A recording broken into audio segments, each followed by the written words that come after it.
ತಮಗೆ ಬೇಕಾದವರಿಗೆ ಮಾತ್ರ ಟಿಕೆಟ್ ಕೊಡ್ತಾ ಇದ್ದಾರೆ. ಯಡಿಯೂರಪ್ಪನವರು ಒಕ್ಕಲಿಗರಿಗೆ ಮೋಸ ಮಾಡಿದ್ದಾರೆ ಅಂತ ಮತ್ತೆ ಯಡಿಯೂರಪ್ಪನವರ ವಿರುದ್ಧ KS ಈಶ್ವರಪ್ಪ ಗುಡುಕ್ತಾ ಇದ್ದಾರೆ. ಈಗಾಗಲೇ ಯಡಿಯೂರಪ್ಪನವರ ವಿರುದ್ಧ ಅಸಮಾಧಾನವನ್ನ ಕೆಂಡ ಕಾಡ್ತಾ ಇರುವಂತ ಈಶ್ವರಪ್ಪ ಈಗ ಮತ್ತೆ ಆರೋಪವನ್ನ ಮಾಡಿದ್ದಾರೆ. ನೇರವಾಗಿ ಯಡಿಯೂರಪ್ಪನವರ ವಿರುದ್ಧ ಮಾತನಾಡ್ತಿದ್ದಾರೆ. BSY ವಿರುದ್ಧ KS ಈಶ್ವರಪ್ಪ ಮತ್ತೆ ಗುಡುಕ್ತಾ ಇದ್ದಾರೆ.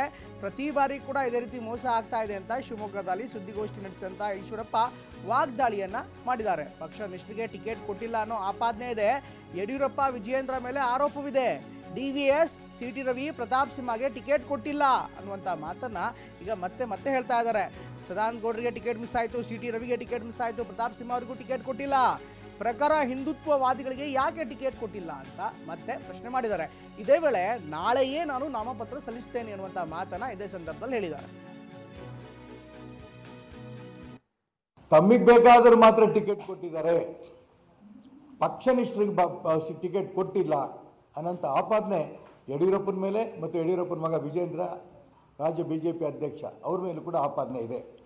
ಭದ್ರಾವತಿ ಮತ್ತು ತೀರ್ಥಹಳ್ಳಿ ಈ ಭಾಗದಲ್ಲಿ ಸ್ಪಷ್ಟವಾಗಿ ಹೇಳ್ತಿದ್ದಾರೆ, ಒಕ್ಕಲಿಗರಿಗೆ ಯಡಿಯೂರಪ್ಪ ಮತ್ತು ಅವ್ರ ಮಗ ಮೋಸ ಮಾಡಿದ್ದಾರೆ. ಸದಾನಂದ ಗೌಡರಿಗೆ ಟಿಕೆಟ್ ಕೊಟ್ಟಿಲ್ಲ, ಪ್ರತಾಪ್ ಸಿಂಹ ಟಿಕೆಟ್ ಕೊಟ್ಟಿಲ್ಲ, CT ರವಿ ಟಿಕೆಟ್ ಕೊಟ್ಟಿಲ್ಲ. ಯಾಕೆ ಕೊಡಲಿಲ್ಲ? ಪ್ರಕಾರ ಹಿಂದುತ್ವವಾದಿಗಳು ಪಕ್ಷನಿಷ್ಠರು ಅವ್ರು ಯಾಕೆ ಕೊಡಲಿಲ್ಲ? ತಮಗೆ ಬೇಕಾದರೆ ಯಾಕೆ ಕೊಟ್ಕೋತಾ ಹೋಗ್ತಿದ್ದಾರೆ? ಇದನ್ನು ನಾವು ವಿರೋಧ ಮಾಡಿ, ಒಕ್ಕಲಿಗರಿಗೆ ಮೋಸ ಮಾಡಿದ್ದಾರೆ ಅದಕ್ಕೆ ವಿರೋಧ ಮಾಡಿ ನಾವೆಲ್ಲರೂ ಕೂಡ ಈಶ್ವರಪ್ಪ ಬೆಂಬಲ ಕೊಡ್ತೇವೆ. ಇದು ಬಹಳ ಕಡೆ ಬರ್ತಾ ಇರೋಂಥ ಅಂಶ. ನಾಳೆ ಬೆಳಿಗ್ಗೆ 10 ಗಂಟೆಗೆ ರಾಮಣ್ಣ ಶೆಟ್ಟಿ ಪಾರ್ಕ್ನಿಂದ ನಮ್ಮ ನಾಮಪತ್ರ ಸಲ್ಲಿಕೆ ಬೆಳಿಗ್ಗೆ ಗಣಪತಿ ಪೂಜೆ ಮಾಡಿ ಅಲ್ಲಿಂದ ಗಾಂಧಿ ಬಜಾರು ನೆಹರು ರಸ್ತೆ ಮುಖಾಂತರ ಹೋಗ್ತೀವಿ. ಗೋಪಿ ಸರ್ಕಲ್ಲಿ ಇದು ಅಂತ್ಯ ಆಗುತ್ತೆ. ಇಷ್ಟು ಇದಕ್ಕೆಲ್ಲರೂ ಬರಬೇಕು.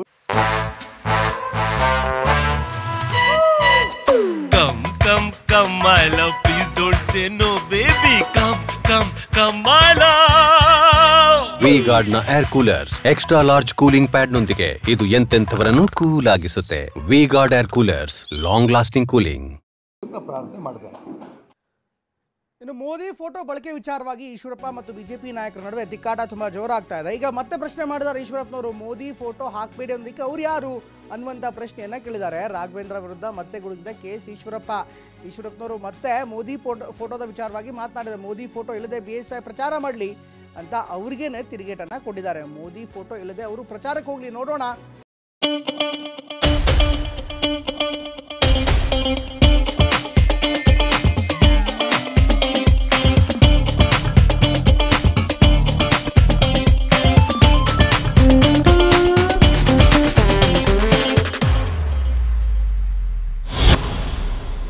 ಅವಾಗ ಏನಾಗುತ್ತೆ? ಇದನ್ನ ಈಶ್ವರಪ್ಪನವ್ರು ಹೇಳ್ತಿದ್ದಾರೆ, ಚುನಾವಣಾ ಆಯೋಗದ ನಿರ್ಧಾರಕ್ಕೆ ನಾನು ಬದ್ಧ ಅಂತ ಈಶ್ವರಪ್ಪ ಈಗ ಹೇಳ್ತಿದ್ದಾರೆ. ಒಟ್ಟಿನಲ್ಲಿ ಮೋದಿ ಫೋಟೋ ಬಳಕೆ ವಿಚಾರವಾಗಿ ಇಬ್ಬರ ನಡುವೆ ಸಾಕಷ್ಟು ತಿಕ್ಕಾಟ ನಡೀತಾ ಇದೆ. ಮೋದಿ ಫೋಟೋ ಹಾಕಬೇಡಿ ಅಂತ ಹೇಳೋದಕ್ಕೆ ಅವ್ರು ಯಾರು ಅನ್ನುವಂಥ ಪ್ರಶ್ನೆಯನ್ನ ಈಶ್ವರಪ್ಪನವ್ರು ಹೇಳ್ತಿದ್ದಾರೆ. ಒಂದು ಕೆಲಸ ಮಾಡಲಿ, ನನಗೆ ಮೋದಿ ಫೋಟೋ ಬಳಸಬೇಡಿ ಅಂತ ಬಹಳ ಜನ ಹೇಳ್ತಾರೆ. ಯಡಿಯೂರಪ್ಪ ಮಧ್ಯೆ ಇದ್ದು ಫೋಟೋ, ಎಡಗಡೆ ವಿಜೇಂದ್ರ, ಬಲಗಡೆ ರಾಘವೇಂದ್ರ, ಅವರಷ್ಟೇ ಫೋಟೋ ಇಟ್ಕೊಂಡು ಚುನಾವಣೆಗೆ ಹೋಗಲಿ ನೋಡೋಣ.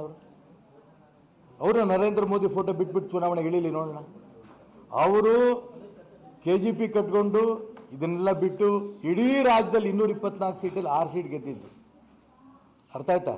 ಅವ್ರಿಗೆ ತಾಕತ್ತಿದ್ರೆ, ನಾನು ಮತ್ತೆ ಹೇಳ್ತೀನಿ, ಸವಾಲಾಗ್ತೀನಿ. ನನ್ನ ಹೃದಯದಲ್ಲಿದೆ ಅಂತ ಹೇಳಿದ್ದೀನಿ. ನಾನು ಮೋದಿ ಫೋಟೋ ನನ್ನ ಹೃದಯದಲ್ಲಿದೆ, ಅದರಲ್ಲಿ ವ್ಯತ್ಯಾಸ ಮಾಡೋಕ್ಕೆ ಬರೋದಿಲ್ಲ. ಆದರೆ ನಾನು ಹೇಳೋಕ್ಕೆ ಇಷ್ಟಪಡ್ತೀನಿ, ಅವರಿಗೆ ನನ್ನನ್ನು ಮೋದಿ ಫೋಟೋ ಹಾಕೋಬೇಡಿ ಅಂತ ಅವ್ರು ಯಾರು ನಂಗೆ ಹೇಳೋದಕ್ಕೆ? ಅವ್ರು ಅಧಿಕಾರ ಕೊಟ್ಟಿದ್ದಾರೆ. ನರೇಂದ್ರ ಮೋದಿ ವಿಶ್ವನಾಯಕ, ಅವ್ರು ನನಗೆ ಮಾದರಿ ಒಬ್ಬ ನಾಯಕರು. ಅವ್ರು ನಾನು ಹಾಕ್ಕೊಂಡು ಹೋಗ್ತೀನಿ. ಕೋರ್ಟ್ ಹೇಳಿ ನೋಡೋಣ, ಕೋರ್ಟ್ ಏನು ಹೇಳುತ್ತೆ ಅಂತ. ಆದರೆ ನನಗೆ ಹಾಕೋಬೇಡಿ ಅಂತ ಹೇಳ್ತಿದಾರಲ್ಲ, ಇವ್ರು ಹಾಕೊಳ್ಳೋದು ಬಿಟ್ಟು ಅಪ್ಪ ಮಕ್ಕಳದೇ 3 ಫೋಟೋ ಹಾಕೊಂಡು ಹೋಗಲಿ, ಓಟ್ ಕೇಳಲಿ. ಶಿವಮೊಗ್ಗ ಲೋಕಸಭಾ ಕ್ಷೇತ್ರದಲ್ಲಿ ಎಷ್ಟು ಓಟ್ ಕೊಡ್ತಾರೆ ನೋಡೋಣ. ಎಷ್ಟು ಜನರು ಕಂಪ್ಲೇಂಟ್ ಕೊಡಲಿ. ಕೋರ್ಟ್ ಏನು ತೀರ್ಮಾನ ಮಾಡುತ್ತೆ, ಕೋರ್ಟಿಗೆ ನಾನು ಬದ್ಧ. ಚುನಾವಣಾ ಆಯೋಗ ಏನು ತೀರ್ಮಾನಕ್ಕೋ ಚುನಾವಣಾ ಆಯೋಗಕ್ಕೆ ನಾನು ಬದ್ಧ. ಚುನಾವಣಾ ಆಯೋಗದ ಬಗ್ಗೆ ನನಗೆ ವಿಶ್ವಾಸ ಇದೆ. ಯಾವುದೇ ಕಾರಣಕ್ಕೂ ಕೂಡ ಮೋದಿ ಫೋಟೋ ಹಾಕೋಬೇಡಿ ಅಂತ ಅವ್ರು ಹೇಳಲಿಕ್ಕಿಲ್ಲ. ನೋಡೋಣ ಅವರು ಏನು ಹೇಳ್ತಾರೆ, ನೋಡ್ಕೊಂಡು ಮುಂದಿನ ತೀರ್ಮಾನ. ಇನ್ನು ಈಶ್ವರಪ್ಪನವರು ಉಚ್ಚಾಟನೆ ಬಗ್ಗೆ ಸಾಕಷ್ಟು ಚರ್ಚೆ ಆಯಿತು. ಇದೇ ವಿಚಾರಕ್ಕೆ ಈಗ ಈಶ್ವರಪ್ಪನವರು ಕೂಡ ಮಾತನಾಡಿದ್ದಾರೆ. ಉಚ್ಚಾಟನೆ ಮಾಡಲಿ, ಆಗ ನನ್ನ ಭಾಷೆಯಲ್ಲೇ ನಾನು ಉತ್ತರ ಕೊಡ್ತೀನಿ ಅನ್ನುವಂಥ ಮಾತನ್ನು ಮತ್ತೆ ಈಶ್ವರಪ್ಪನವರು ಹೇಳ್ತಾರೆ. ನನ್ನನ್ನು ಇನ್ನೂ ಯಾಕೆ ಉಚ್ಚಾಟನೆ ಮಾಡಿಲ್ಲ ಅಂತ ಗೊತ್ತಿಲ್ಲ. ಈಶ್ವರಪ್ಪನವರು ಸುಮ್ಮನೆ ಮುಸ್ಲಿಮರಿಗೆ ತೊಂದರೆ ನೀಡಲ್ಲ ಅನ್ನುವಂಥ ಮಾತನ್ನು ಕೂಡ ಇದೇ ವೇಳೆ ಹೇಳಿದ್ದಾರೆ. ಈಶ್ವರಪ್ಪನವರು ಸುಮ್ಮನೆ ಮುಸ್ಲಿಮರಿಗೆ ತೊಂದರೆ ನೀಡಲ್ಲ, ನನ್ನಿಂದ ಉಪಯೋಗ ಪಡೆದವರು ನನಗೆ ಮತ ಹಾಕ್ತಾರೆ ಅನ್ನುವಂಥ ವಿಶ್ವಾಸವನ್ನು ಈಶ್ವರಪ್ಪನವರು ಈಗ ವ್ಯಕ್ತಪಡಿಸ್ತಾ ಇದ್ದಾರೆ.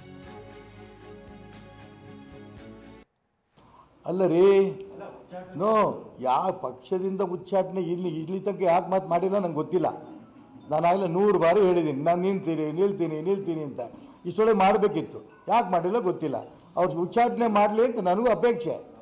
ಅವಾಗ ಇನ್ನೂ ಅನೇಕ ಭಾಷೆಗಳು ಬಳಸ್ಬೋದು. ನಾನು ನಾಳೆ ನಾಮಿನೇಷನ್ ಹಾಕ್ತೀನಿ. ಅಪ್ಪ ಮಕ್ಕಳು ಈ ರೀತಿ ಪಕ್ಷ ಅವ್ರ ಕೈಯಲ್ಲಿದೆ, ಕಪಿಮುಷ್ಟಿಯಲ್ಲಿದೆ, ಹೊರಗೆ ತರೋದಕ್ಕೋಸ್ಕರ ಇನ್ನು ಇದಕ್ಕಿಂತ ಏನು ಭಾಷೆ ಬಳಸಲಿ? ರಾಜ್ಯದ ಅಧ್ಯಕ್ಷ ಸ್ಥಾನಕ್ಕೆ ರಾಜೀನಾಮೆ ಕೊಟ್ಟು ಬರಲಿ, ಇನ್ನೇನು ಭಾಷೆ ಬಳಸಲಿ? ಯಾಕೆ ಇವತ್ತಿನ ತನಕ ಇನ್ನೂ ಪಾರ್ಟಿಯಲ್ಲಿ ಇಟ್ಕೊಂಡಿದ್ದಾರೆ? ನಾನು ಅದಕ್ಕೋಸ್ಕರ ಹೇಳ್ತೀನಿ, ಅವರಿಗೆ ಈಗಾಗಲೇ ಚುನಾವಣೆ ಸೋಲಿನ ಭೀತಿ ಶುರುವಾಗಿದೆ. ನೋಡೋಣ ಮುಂದೇನೇನಾಗುತ್ತೆ ನೋಡೋಣ. ಅಲ್ಲ ರೀ, ನೋ,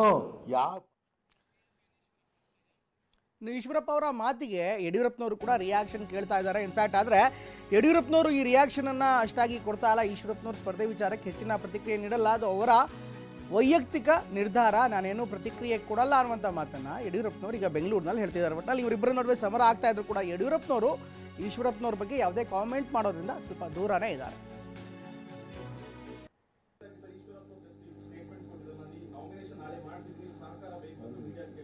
ನಾನು ಅದಕ್ಕೆ ಯಾವುದೇ ಉತ್ತರವನ್ನು ಕೊಡೋಕ್ಕೆ ಇಷ್ಟಪಡೋದಿಲ್ಲ.